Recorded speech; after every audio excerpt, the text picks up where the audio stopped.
Excedencia voluntaria, requisitos y cómo evitar el despido. ¿Qué es la excedencia voluntaria exactamente? La excedencia voluntaria es la suspensión del contrato de trabajo durante un periodo mínimo de 4 meses y un máximo de 5 años.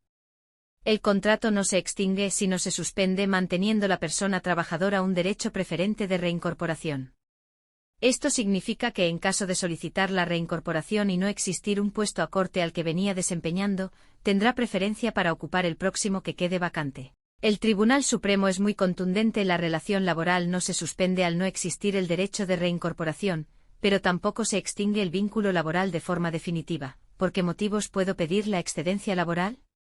La excedencia voluntaria se puede solicitar por cualquier motivo. De hecho, no hay obligación legal de indicar el motivo por el que solicitamos la excedencia.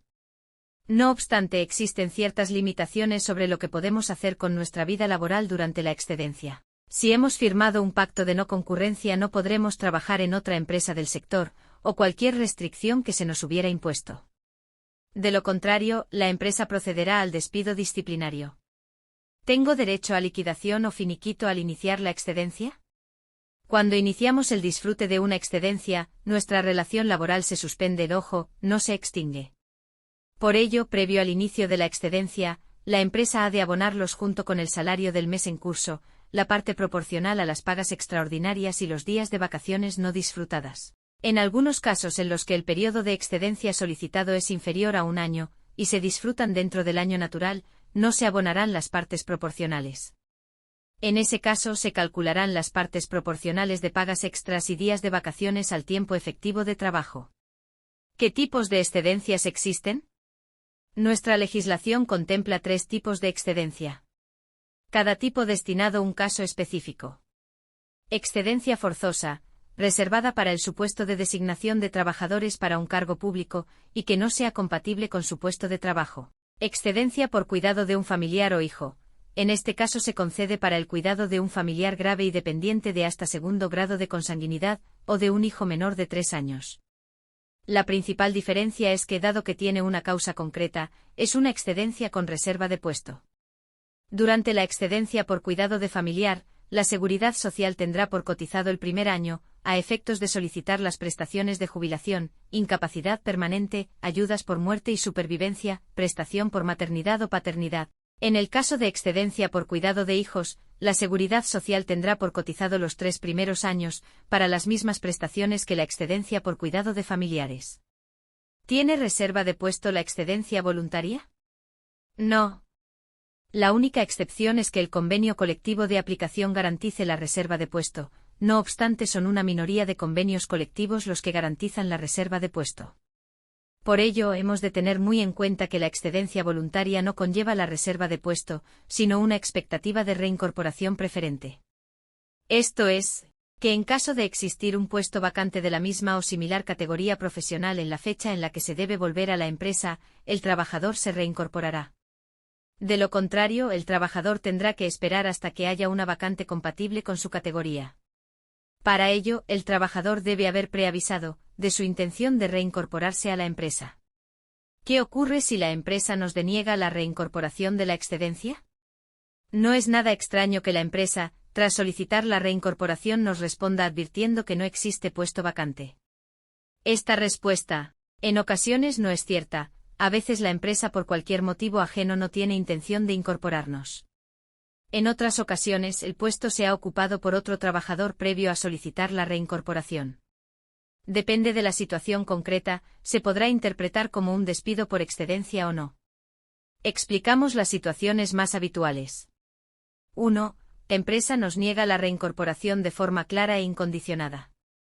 En este caso es obvio que la empresa ha roto el vínculo laboral, por lo que ha de impugnarse como un despido.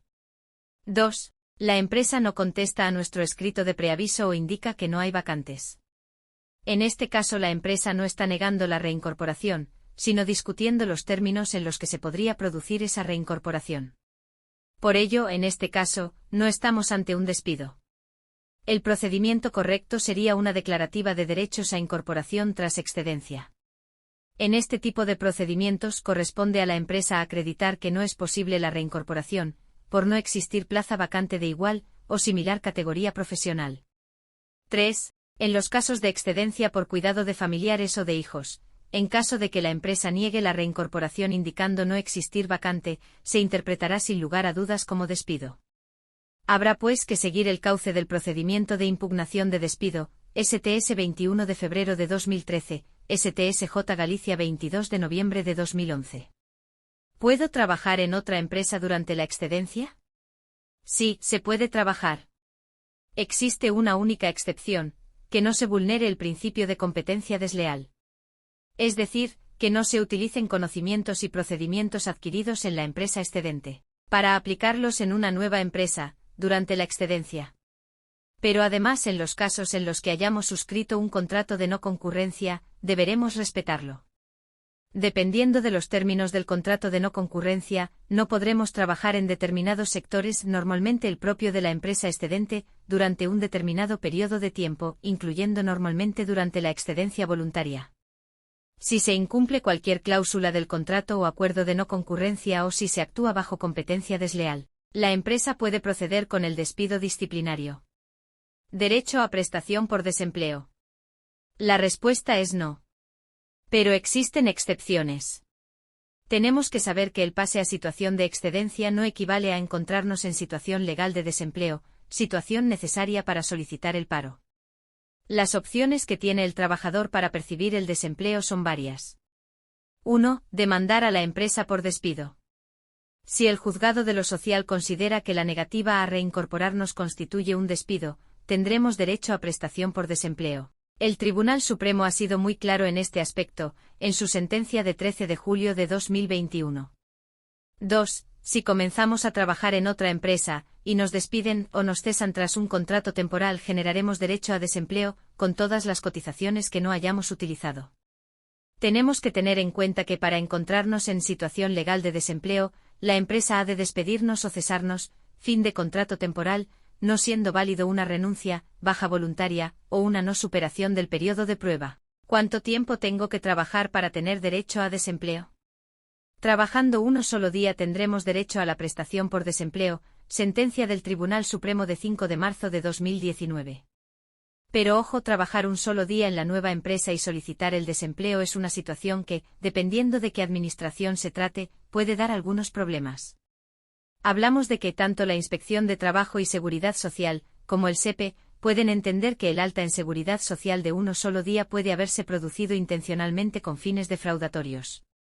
Es decir, que se haya dado de alta al trabajador un solo día exclusivamente para cobrar el desempleo. Si esto se prueba, es constitutivo de fraude a la administración pública, y podríamos perder la prestación por desempleo. Preaviso y reincorporación a la empresa. El plazo de preaviso de excedencia voluntaria se regula en el convenio colectivo de aplicación. El Estatuto de los Trabajadores no regula en ningún caso el plazo con el que debes preavisar a la empresa mediante escrito de tu intención de reincorporarte a la misma. Es muy importante realizar adecuadamente el escrito de preaviso de reincorporación de excedencia, y notificarlo de forma fehaciente. Existen varias formas de notificación, pero sin duda recomendamos el envío y notificación mediante burofax, con acuse de recibo y certificado de contenido. Su alternativa es entregar en la propia empresa copia del escrito, y que nos firmen y sellen una de las copias, la cual conservaremos.